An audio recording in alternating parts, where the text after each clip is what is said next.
Good morning. Awesome. Well, I'm excited to have you guys here this morning. Now, if you've been here for any long period of time, there's probably a couple of things that you know about me. One of them is that I play instruments from time to time. The other is probably along the lines of I really, really, really love Star Wars. And if you've heard me talk about this before, this is no surprise, but Star Wars is one of my all-time favorite things ever. I mean, aside from Jesus, right? And when I was growing up, I grew up in a family where my parents showed me Star Wars from an early age, and I fell in love with it. I always wanted to be Luke Skywalker growing up. And then, the prequels came out when I was a kid, and I loved them. And then there's all the video games that came out. And ever since, even before the prequels, I played games on my PC. I was a huge Star Wars fan. And because I love music, I love the music in the movies. And I would learn how to play them on various instruments. I would try to make my own soundtracks with the music. I was full-on nerd, okay? And then, middle school, high school, I made Star Wars movies of my own with my family's home video camera. I even had Adobe After Effects and made the little lightsaber thingies, and it was awesome, okay? And so let me just assure you, if anybody has ever been more nerd about Star Wars than me, it's rare, okay? I even watch YouTube videos explaining, the deep behind-the-scenes stuff nobody cares about, right? On stupid characters. It's like, I know everything there is to know about Star Wars just about. I love it. I'm a nerd about it. And it's something that I'm passionate about. But when I was in middle school or high school, you probably could have, it would have been accurate to say that I was obsessed with it. How many of you guys, you've been obsessed with things before? You've had somebody tell you, you're obsessed, knock it off, right? We've all probably been there. So let's do a little poll here. Tell me if this is something that you personally would say, I'm kind of obsessed with this, all right? So give me a thumbs up if this is you, thumbs down if this is not you. You guys ready? You got your wrists warmed up. You need to wave the wrist around. You ready? Okay. First one, gaming. Yeah? The girls go, the guys go. Okay. How about this? Social media, any kind, Instagram, Snapchat, TikTok. YouTube's technically a social media, but how about YouTube on its own, aside from social media? Okay. How about a dating relationship? Anybody? Jared's like, yes. Good, because she's right over there. Happy Valentine's Day. Okay, how about school? How do we feel about school? Actually, more of you gave a thumbs up than I thought. That's good. Students like to learn. I like to see that. Sports. Okay? Yeah. Sports. Stuff. Okay?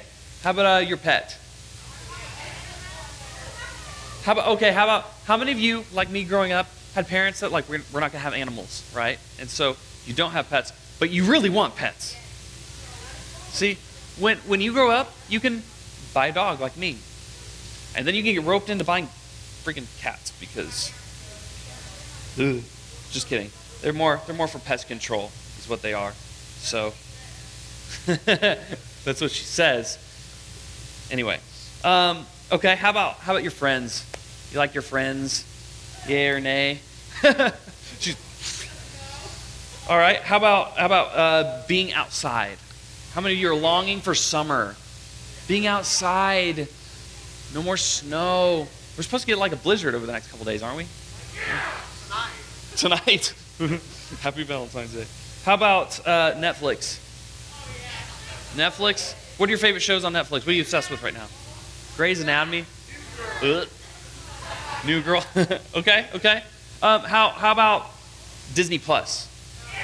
Okay, if you had to vote between Disney Plus or Netflix, how many would say Disney Plus? How many would say Netflix? Okay. Fair enough. That actually kind of surprised me, but okay. Disney has Star Wars, so just saying. How about Hulu? Anybody watch Hulu? Okay. I've been watching more Hulu than anything lately, honestly. Okay. How about Amazon Prime? You like to get stuff shipped to, it's like this obsession it's like an addiction. Something that you saw that you wanted, that you clicked a button and it showed up on your front door. How cool is that? Okay. Amazon Prime's pretty good. How? Well, you're probably using your mom and dad's credit cards, right? How about Take advantage while you can. No, I'm just kidding. Don't really. Before the consequences catch up to you. How about music? Anybody a huge fan of music? How about playing music, not just listening? How many of you would say just anybody? Music. Playing it, listening, all of the music. Fashion. Anybody who likes fashion? Yeah. I'm real fashionable. Sweater. Okay, so maybe anybody got something I didn't mention? Justin Bieber. I've become a believer this year, okay? 2020 made me a believer. Really? Nice. I'll be waiting up for that. Okay.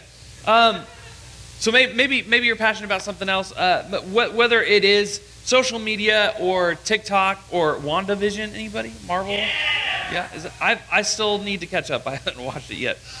Maybe you're really into some of those things, but here I want to talk about a little bit a difference between passions and obsessions. So a passion, when I talk about passion, it's something that you're excited to do. It's what you like to do in your free time. You think about it a lot. You talk with your friends about it a lot. It's something that you're passionate about. You put your money where your mouth is and you actually spend time doing that. If it's music, you spend time working, honing your craft, getting to know your instrument better and getting better at reading music. If it's social media, then you like to think about the posts that you're going to do and the pictures that you're going to take. And maybe if you're real fancy, figure out how you're going to get in Lightroom and edit it all up and make it look nice. But maybe when passion turns to obsession is what I would say is when you have a passion for it, but a passion, you can set those things aside to do the things you need to do, like homework and like important stuff like that. You can set those aside when your parents tell you it's time to do some chores or something. You can set aside your passion, do what you need to do, and then come back to it later. An obsession is where you find yourself up at 2 a.m. because you can't get off social media or the video games, and you've actually abandoned other responsibilities in your life like homework or doing your chores because you're so obsessed with your passion. So obsession is where I'm going to say you have no boundaries. It's where it kind of takes over your life. It's you're constantly checking likes and comments rather than engaging with the people in the room with you. It's when the obsession takes over that you stop to have like real relationships in lieu of doing whatever it is you're passionate about. That's an obsession. A passion is just something that you can have self-control and you can still set aside and do the things that you want to do. Ultimately, obsessions have a way of controlling us. Obsessions have a way of taking the things that we love and turning it against us. Because if there's anything that I remembered from my English teacher growing up, and she was one of those teachers, you guys have those teachers that just really care about you as a student, and you can tell, and they give you life advice aside from just the topic at hand, and somehow they can take the topic at hand and apply it to your life in a way that's like, I never would have thought that British literature would have applied to my life in this way, but thank you. She always said this phrase, balance is key. And everything in life, balance is key. Even good things can become bad things when they're out of balance. And obsessions have a way of controlling us, taking something that's good and taking it out of control. So what does this have to do with this very awkward topic at times that we bring up at church because it's being talked about at your schools, it's being talked about on TV, it's being talked about in a lot of the music that we listen to. Why does this have anything to do with what we've been talking about in this series, which is all about sexual desire? When it comes to sexual desire, attraction, dating, where does all of this fit in? Now, if you guys, I know that you guys are smart, and so you can kind of connect the dots. You can see where I'm going with this a little bit. But when there is something in our life, when there's a desire, which is a strong feeling of wanting to have or doing something.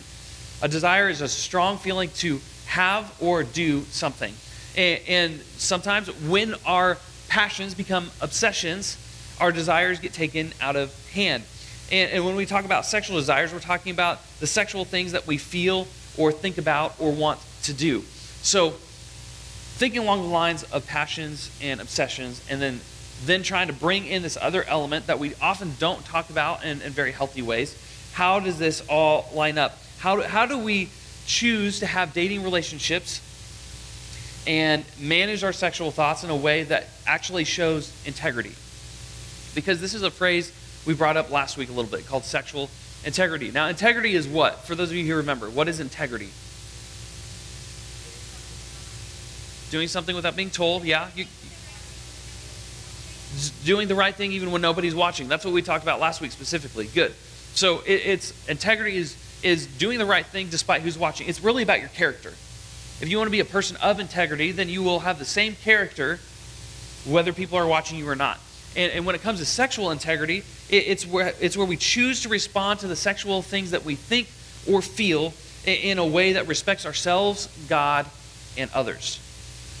When we choose to take our sexual desires and to use them in such a way that respect others, God, and ourselves, then that's a way that we can have sexual integrity. It's kind of like the filter we use when it comes to that. You guys know what I mean by that. A filter is something that you, like when you're filtering, making coffee, you put coffee in a filter and the water comes through and it brings out the coffee without the grounds. When you have the appropriate filter when it comes to your sexual desires, it's how you can have sexual integrity. And so today we're going to read something that Paul said, who was one of the greatest apostles ever. We read many of his stuff each week in the New Testament. And he writes this letter to Corinth, and he says this in 1 Corinthians chapter 6, verse 12. He says, I am allowed to do all things, but not everything is good for me to do.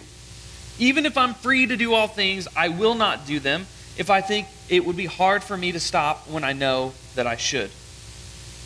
So basically, that's basically Paul saying, yeah, I have the freedom to do what I want. If you guys have cell phones and you have access to lots of different things, you have the freedom potentially to access a lot of things.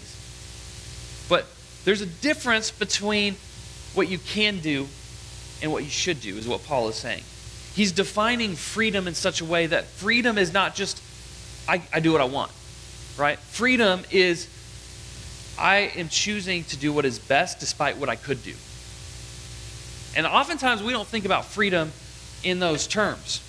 The reality is that as a middle schooler, you probably understand there's lots of things that you wish you were more free to do, right? A lot of your lives are managed by the people and the adults in your life because we're training you up how to become little adults right now. Many of you, you're at a point in your life where you've received more freedoms because you're getting older. Some of you are about to receive more freedoms. How many of you have a cell phone already? And how long did you have to wait to get a phone after you wanted a phone? A long time, right? So this is going to blow your minds. I didn't have a phone until I was, where my 8th graders at? I was almost done with 8th grade when I got my first phone. And I only had 200 texts a month. It was pretty great. No internet. I had Tetris on my phone. That was the game I had. Singular game that I had. It's pretty great. So a lot has changed, but a lot of times, like when it comes to the things that we want and the freedoms that we desire, sometimes we have the maturity for it, sometimes we don't. But some of you, you get more opportunities the older you have. Like as you get older, you get to choose the classes that you want to take. How many of you are at that point? You get to choose a little bit which classes you want to take. Or you get to stay up later. Your parents give you a little more freedom, let you have a later bedtime. You get a locker at school. You can eat caramel apples with your braces off. How many of you, you've had braces and you've gotten the braces off, and now you can enjoy things that you had to say no to for a while? Chelsea had braces for 5 years, and her favorite food is popcorn. So maybe that's why she had braces for 5 years. I don't know.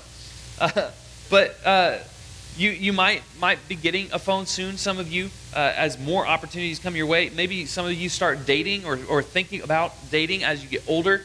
And so you're going to have more opportunities. You're going to have more opportunities to have social media platforms you've been dying to have, opportunities to do a lot of things that sometimes there's not as much accountability for. You're going to have the opportunity for things that you didn't previously have the opportunity to do because of some of the new opportunities and freedoms that you're receiving as you get older. And so some of that translates into the very topic we're talking about. You're going to have opportunities to date, opportunities to show physical affection, opportunities to live out desires that you have. And you're going to be faced with choices as to what you're going to do with those desires. And you're going to have to figure out a lot of that for yourself, and you're going to have conversations with people to help you figure that out. So Paul's big point in that message, and I go to this passage all the time because in America, we are very obsessed with my right. It's good to have rights. I'm not bashing that. But sometimes we get so obsessed with that ideology of it's my right to XYZ that we forget it's also my responsibility to XYZ. And so just because you have the right to do something, just because you can do something, doesn't mean that you should. And that's the big point that Paul makes in this passage. Just because you can do something doesn't mean you should. When we become obsessed with something, the line gets blurry between what we can do and what we should do. Have you guys experienced this yet? When we become obsessed with something, the line gets blurry between what we could do and what we should do.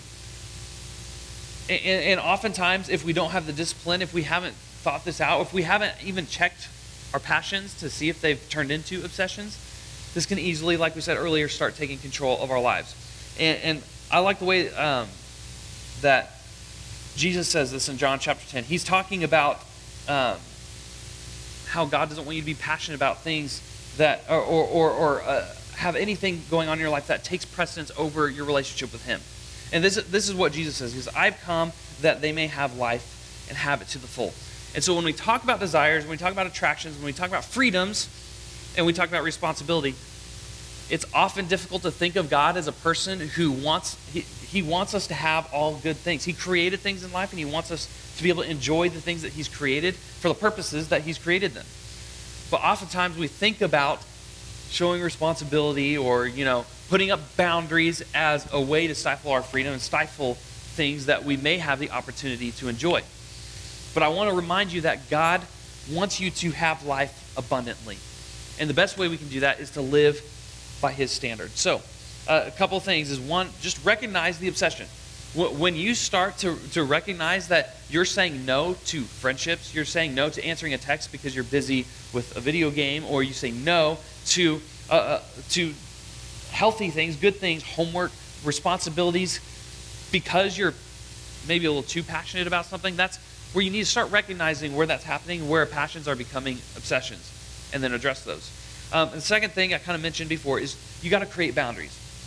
And this is the word we hate. We hate boundaries. We hate the idea that we have to control ourselves and have some responsibility, But if we really want to live free, then we have to have healthy boundaries. Maybe that means recognizing that if you need screen time to be limited, then you put up parameters and have your parents put in a passcode on your phone that limits the amount of screen time that you can have, or that makes it shut off.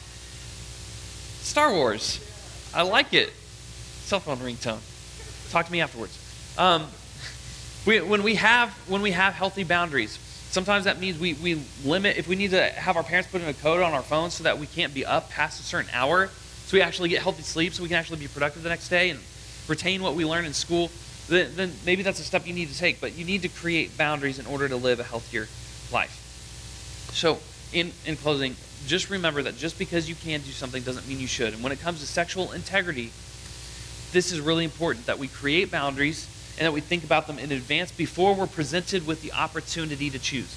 Because that's something that if we don't choose in advance to create boundaries before the opportunity presents itself, we'll oftentimes choose what is expedient over what is beneficial in the long term.